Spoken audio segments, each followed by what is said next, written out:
नमस्कार, के news national में आपका स्वागत है। मैं हूं दीप्ति। नजर डालते हैं दिन भर की खबरों पर। खबरें फटाफट में।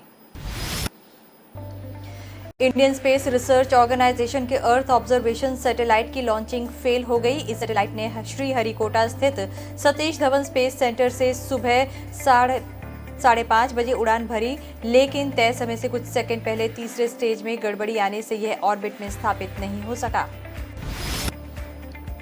तकनीकी दिक्कतों के चलते मिशन कंट्रोल सेंटर को सिग्नल और डेटा मिलने के बंद हो गए थे। इसके बाद इसरो के चेयरमैन के सिवन ने बताया कि मिशन पूरा नहीं हो सका। इस सैटेलाइट को आई इन द स्काई यानी आसमान में आंख भी कहा जा रहा था। इस लॉन्चिंग से इसरो की गतिविधियों को रफ्तार मिलने की उम्मीद भी जताई जा रही थी, जो कि कोरोना महामारी की वजह से थमी हुई थी। EOD-3 का लॉन्च भी तकनीकी वजहों और कोरोना के चलते पहले 3 बार टल चुका था। अब इसके फेल होने के बाद इसरो लॉन्च की नई तारीख का ऐलान जल्द करेगा। इस सैटेलाइट को जियो इमेजिंग सैटेलाइट 1 भी कहा जा रहा है। इसके जरिए भारत के साथ साथ चीन और पाकिस्तान की सीमाओं पर भी नजर रखी जा सकेगी। इस वजह से इस सैटेलाइट को आई इन द स्काई भी कह रहे हैं। देश में कोरोना संक्रमण के मामलों में फिर से बढ़त देखी जा रही है। बीते 24 घंटों में देश में 41,576 नए मामले सामने आए। 39,125 मरीज ठीक हुए और 491 की मौत हुई। इससे पहले 5 अगस्त को 45,000 केस सामने आए थे। वहीं रिकवर करने वालों की संख्या भी 3 अगस्त के बाद सबसे कम रही। इससे कम 36,552 संक्रमित 3 अगस्त को ठीक हुए। गुरुवार को एक्टिव केस में 1,955 की बढ़ोतरी हुई। बीते 5 दिन से इसमें कमी आ रही थी। अब कुल 3,82,000 मरीजों का इलाज चल रहा है। उधर केरल में भी नए केस बढ़े हैं। यहाँ 23,500 मरीजों की रिपोर्ट पॉजिटिव आई है। कोविशील्ड और कोवैक्सीन की मिक्सिंग पर स्टडी के लिए drug controller general of India ने मंजूरी दे दी है। यह स्टडी वेल्लोर के क्रिश्चियन मेडिकल कॉलेज द्वारा की जाएगी। Central drugs standard control organisation ने 29 जुलाई को इस स्टडी की सिफारिश की थी। अफगानिस्तान में तालिबान ने भारत के गिफ्ट किए MI-24 अटैक हेलीकॉप्टर पर कब्जा कर लिया। भारत ने 2019 में अफगानिस्तान की एयरफोर्स को ऐसे 4 हेलीकॉप्टर गिफ्ट किए थे। तालिबान ने बुधवार को कुंदुज एयरपोर्ट पर हमला किया। इसी एयरपोर्ट पर भारत का दिया हुआ MI-24 चॉपर भी मौजूद था। तालिबान ने उसे भी अपने कब्जे में ले लिया। इससे पहले मुजाहिद ने कहा था कि भारत सरकार अफगानिस्तान की सेना को लड़ाकू जहाज न दे, क्योंकि इनका इस्तेमाल तालिबान और आम लोगों पर हमलों के लिए किया जा रहा है। बुधवार को तालिबानी आतंकियों ने कुंदुज प्रोविंस के आर्मी हेडक्वार्टर पर भी कब्जा कर लिया। इस बीच अमेरिका एक्सपर्ट्स की एक रिपोर्ट सामने आई है। इसमें बताया गया है कि तालिबान 3 महीने के अंदर काबुल पर कब्जा कर सकता है। पश्चिम बंगाल की मुख्यमंत्री ममता बनर्जी को इंटरनेशनल पीस कॉन्फ्रेंस में शामिल होने के लिए इटली से बुलावा आया है। कम्युनिटी ऑफ सेंट एगिडियो के प्रेसिडेंट ने 6 और 7 अक्टूबर को रोम में आयोजित इस कार्यक्रम के लिए ममता को निमंत्रण दिया है।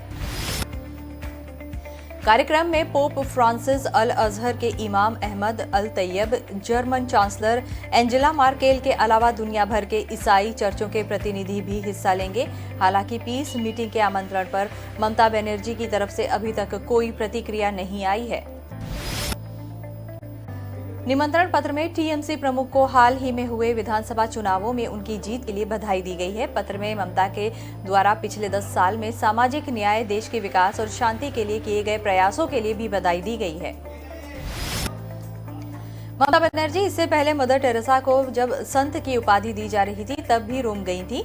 तब वेटिकन सिटी में सेंट पीटर्स स्क्वायर में आयोजित एक कार्यक्रम में मदर टेरेसा को संत की उपाधि दी गई थी। ममता बनर्जी बंगाल की मुख्यमंत्री होने के नाते इस कार्यक्रम में शामिल हुई थी। कोरोना की तीसरी लहर के लिए सबसे बड़ी वजह माना जा रहा डेल्टा वेरिएंट और ज्यादा खतरनाक होता जा रहा है। एक्सपर्ट्स का दावा है कि वैक्सीनेशन के बाद हर्ड इम्यूनिटी भी इस वेरिएंट को रोक पाने में नाकाम लग रही है। वैक्सीनेशन के बाद भी लोग इसकी चपेट में आ रहे हैं। ऐसे में संक्रमण कब तक रहेगा, ये कह पाना मुश्किल है। ऑक्सफोर्ड वैक्सीन ग्रुप के प्रमुख प्रोफेसर ने मंगलवार को ब्रिटेन के ऑल पार्टी पार्लियामेंट्री ग्रुप की मीटिंग में ये बातें कही। पोलार्ड ने कहा कि महामारी तेजी से अपना स्वरूप बदल रही है। डेल्टा वेरिएंट अभी सबसे ज्यादा संक्रामक बना हुआ है। प्रोफेसर एंड्रयू पोलार्ड ने कहा कि हमारे पास ऐसा कुछ नहीं है जो संक्रमण को फैलाने से रुक सके। हम ऐसी स्थिति में हैं जहां हर्ड इम्यूनिटी संभव नहीं है। आशंका है कि यह वायरस ऐसा नया स्वरूप पैदा करेगा जो टीका लगवा चुके लोगों को भी संक्रमित करने में सक्षम होगा। डेल्टा वेरिएंट के केस सबसे पहले भारत में ही मिले थे। दूसरी लहर में खतरनाक हुए संक्रमण के बाद अगर देश में तीसरी लहर आती है तो इसकी सबसे बड़ी वजह डेल्टा वेरिएंट को ही बताया जा रहा है। यह एक आदमी से दूसरे तक बहुत तेजी से फैलता है। डेल्टा वेरिएंट दुनिया के 150 से ज्यादा देशों में फैल चुका है।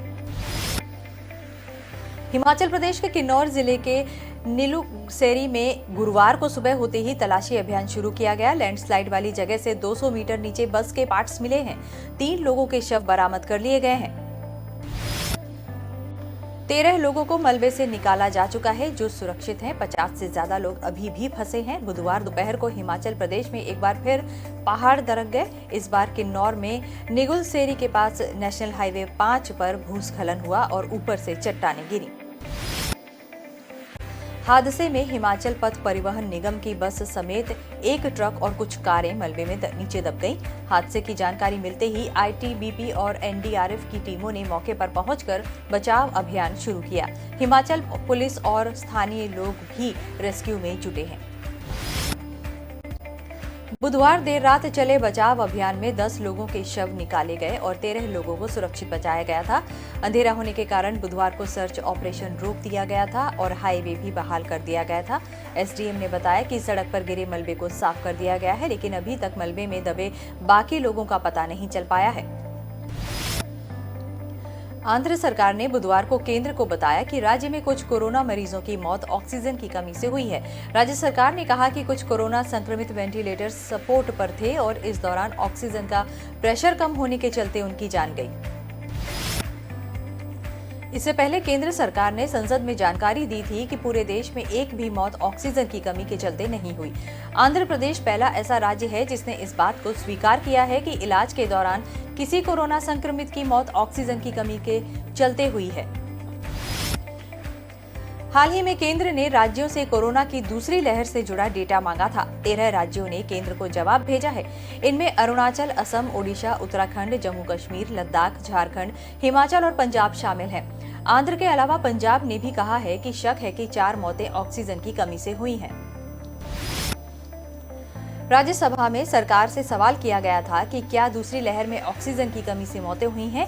इसका जवाब देते हुए केंद्रीय स्वास्थ्य राज्य मंत्री भारती प्रवीण ने कहा था कि स्वास्थ्य राज्यों का मुद्दा है। सभी राज्यों और केंद्र शासित प्रदेशों को मौतों के आंकड़े को लेकर गाइडलाइन जारी हुई है। किसी ने ऑक्सीजन की कमी से कोरोना मरीज की मौत की बात नहीं कही है।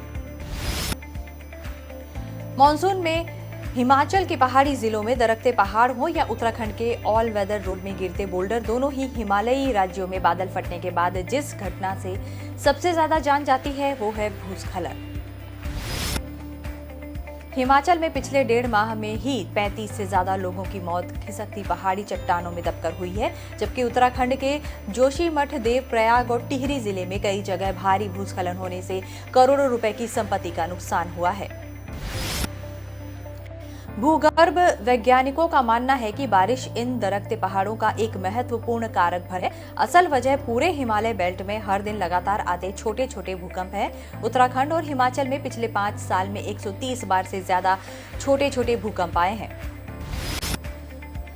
ये भूकंप रिक्टर 3 से कम होते हैं। लगातार आने वाले ये भूकंप तात्कालिक और तौर पर बड़ा जानमाल का नुकसान नहीं करते, लेकिन ये हिमालयन थर्स्ट बेल्ट को डिस्टर्ब करते हैं। कोरोना काल में लोग जब अपनी सांसें और ऑक्सीजन लेवल गिन रहे थे, तब फार्मा कंपनियों ने जमकर मुनाफा कमाया। लोगों ने आई यह आपदा दवा कंपनियों, रिटेल मेडिकल स्टोर संचालकों, निजी अस्पताल और कुछ डॉक्टरों के लिए बड़ा अवसर बन गई।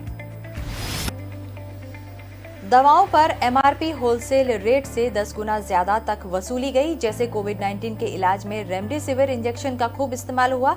हेट्रो कंपनी के एक इंजेक्शन की एमआरपी 5,400 और होलसेल कीमत 1,900 रुपए थी। इसके 6 इंजेक्शन का कोर्स 32,400 रुपए में पड़ा। वहीं 800 एमआरपी वाले कैडिला के 6 इंजेक्शन के पूरे कोर्स की कीमत महज 4,800 रुपए थी। यानी एक ही दवा के दाम में 27,600 का अंतर है। दिल्ली, मध्य प्रदेश, राजस्थान, गुजरात के दवा बाजारों की पड़ताल में सामने आया कि ब्रांडेड दवा के नाम पर फार्मा कंपनियां इनके दाम 1000 से 1500% तक बढ़ा देती हैं। बड़ी कंपनियां खुद ब्रांडेड और जेनेरिक दवा अलग अलग कीमतों पर निकालती हैं। पंजाब के मुख्यमंत्री कैप्टन अमरिंदर सिंह ने बुधवार को प्रधानमंत्री नरेंद्र मोदी से दिल्ली में मुलाकात की। कैप्टन ने पीएम से कृषि सुधार कानून रद्द करने की मांग की। उन्होंने पीएम को बताया कि किसान आंदोलन से पंजाब की आर्थिक गतिविधियां प्रभावित हो रही हैं। वहीं अगले विधानसभा चुनाव के वक्त इससे पंजाब के भीतर सामाजिक सौहार्द भी प्रभावित होने की आशंका है। कैप्टन अमरिंदर सिंह ने प्रधानमंत्री को 2 पत्र सौंपे हैं, जिनमें कैप्टन ने कृषि सुधार कानूनों की तत्काल समीक्षा और रद्द करने की मांग की है। इन कानूनों की वजह से किसानों में व्यापक आक्रोश फैला है और वे पिछले साल 26 नवंबर से दिल्ली बॉर्डर पर आंदोलन कर रहे हैं, जिसमें अब तक 400 से ज्यादा किसानों और खेत मजदूरों की जान जा चुकी है। ये आंदोलन पंजाब और देश के लिए खतरा हो सकता है, क्योंकि पाक समर्थित भारत विरोधी ताकतें किसानों की सरकार से नाराजगी का फायदा उठाने की कोशिश कर रही हैं। कैप्टन ने कहा कि इस मामले के स्थायी समाधान करने के लिए प्रधानमंत्री मोदी किसानों की जायज मांगों पर विचार करें और आंदोलन खत्म करवाएं। कोरोना की दूसरी लहर के बीच ऑक्सीजन की कमी से हुई मौतों पर केंद्र और दिल्ली सरकार में ठनती नजर आ रही है। बुधवार को केंद्रीय स्वास्थ्य मंत्री मनसुख मंडाविया ने कहा कि 26 जुलाई को स्वास्थ्य मंत्रालय ने दिल्ली सरकार को मेल किया था। उन्होंने मेल की कॉपी भी शेयर की और कहा कि अभी देर नहीं हुई है। 13 अगस्त तक दिल्ली सरकार डेटा भेज सकती है, ताकि संसद को प्रश्न का उत्तर भेजा जा सके। मंगलवार को दिल्ली के स्वास्थ्य मंत्री मनीष सिसोदिया ने कहा था कि उन्हें केंद्र की कोई चिट्ठी नहीं मिली। दिल्ली सरकार से ऑक्सीजन की कमी से हुई मौतों का आंकड़ा नहीं मंगाया था। बीजेपी सरकार पर तंज कसते हुए सिसोदिया ने कहा था कि राज्यों से पूछा नहीं जाता, जांच नहीं करने दी जाती और कह दिया जाता है कि राज्य बता नहीं रहे। आंध्र सरकार ने बुधवार को केंद्र को बताया कि राज्य में कुछ कोरोना मरीजों की मौत ऑक्सीजन की कमी से हुई। राज्य सरकार ने कहा कि कुछ कोरोना संक्रमित वेंटिलेटर सपोर्ट पर थे और इस दौरान ऑक्सीजन का प्रेशर कम होने के चलते उनकी जान गई। 2.5 करोड़ रुपए की ठगी के मामले में शास्त्री नगर थाना पुलिस ने बुधवार को एक और मुख्य आरोपी अनिल कुमार को गिरफ्तार कर लिया। पुलिस ने वीरेंद्र उपाध्याय नामक पीड़ित से 2.5 करोड़ रुपए की ठगी का खुलासा 13 फरवरी को किया था। 8 मार्च 2020 को पहली गिरफ्तारी की गई थी। इसके बाद जब परतें खंगाली गईं तो कई चौंकाने वाले खुलासे हुए। पड़ताल में आया कि गिरोह ने ठगी के लिए कंपनी खड़ी की। आरोपियों ने अपनी पुरानी कंपनियों Davis value club, HNI club, value club, holiday service से उपभोक्ताओं का डेटा चोरी किया और फिर ठगी की वारदातें की। इसकी शुरुआत 2013 में हुई। देवेंद्र त्यागी और सोनू कॉल सेंटर पर काम करते थे। वीरेंद्र से आरोपी 2015 तक 4 ठगी कंपनियों के माध्यम से 54 लाख रुपए की ठगी कर चुके थे। दोनों आरोपियों ने 2015 में कॉल सेंटर खोला था। फिर अलग अलग नंबरों से पीड़ित से संपर्क करना शुरू कर दिया। जयपुर, जोधपुर, पाली सहित अन्य जगहों पर 27 से ज्यादा बैंक खाते खुलवाए। खातों से रुपए निकलवाने के लिए एक व्यक्ति को अलग से नियुक्त किया गया। स्वच्छता में देश के नंबर 1 शहर इंदौर ने वाटर प्लस भी हासिल कर लिया है। इसी के साथ इंदौर यह सर्टिफिकेट पाने वाला देश का पहला शहर बन गया है। स्वच्छ सर्वेक्षण 2021 में सबसे कठिन माने जाने वाले वाटर प्लस सर्वे के लिए केंद्रीय टीम 9 से 14 जुलाई तक इंदौर आई थी। आवास एवं शहरी विकास मंत्रालय ने बुधवार शाम को इसकी घोषणा की। यह सर्टिफिकेट मिलने के बाद इंदौर का सफाई में लगातार 5वीं बार नंबर 1 आने का दावा मजबूत हो गया है। टीम ने कम्युनिटी टॉयलेट, पब्लिक टॉयलेट के साथ 11 पैरामीटर पर सर्वे शुरू किया था। सर्वे 3-4 दिन चला। व्यवस्थाएं चाक चौबंद दिखाने के लिए अधिकारियों ने integrated control and command centre को कंट्रोल रूम बना दिया था। 11 पैरामीटर्स पर करीब 200 लोकेशंस देखने के बाद शहर को वाटर प्लस सर्टिफिकेट मिला।